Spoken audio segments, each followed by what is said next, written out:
লাগায়া জীবনটাকে সুন্দরভাবে সাজাও।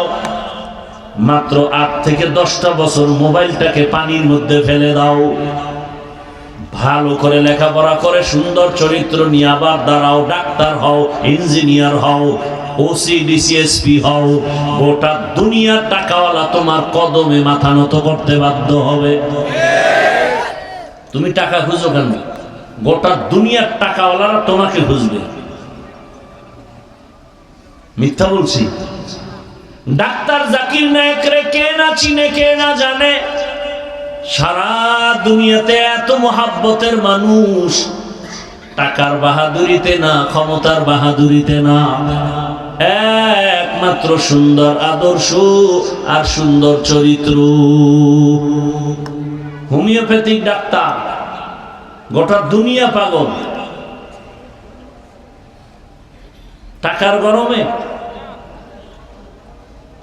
সুন্দর চরিত্র, নৈতিক আদর্শ।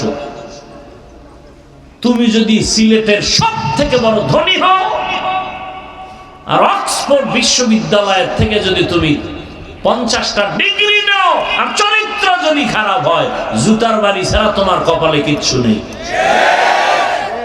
তুমি সিলেটের 1 নাম্বার কেন? সিলেটে ঢুকতেই পারবা না। গুল্লি মারো তোমার টাকা পয়সা। চরিত্র এত দামি এক সম্পদ। আর একটা গরিব রিক্সা ড্রাইভারের ফ্যামিলি থেকে উঠে আসো, চরিত্র ঠিক থেকে ডাক্তার হও, গোটা দুনিয়ার মানুষ মাথায় নিয়ে সম্মান করো। তোমার টাকা দেখবে না, দেখবে চরিত্র। তোমার টাকা দেখবে না, বরং তোমার সাপোর্ট দিবে। কত কোটি টাকা চাও, আমরা দিব। নতুন করে জাগো। মোবাইলে আকাম সাকাম কম তো করো না, এবার মোবাইলটা আগুন দিয়ে পুড়ে ফেলো।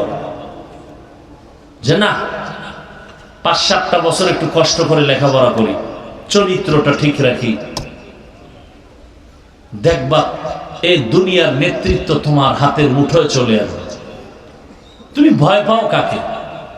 তোমার চরিত্র ভালো, সব চরিত্রহীনেরা তোমাকে ভয় করবে। চোর ডাকাত তোমাকে ভয় করবে, তুমি চোরকে ভয় করো কেন?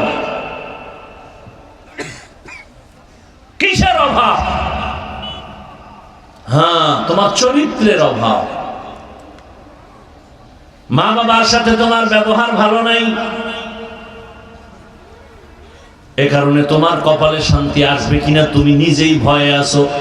মাহফুজ ইসলামিক টিভি, ইসলাম প্রচারণায় সত্যের সঙ্গী।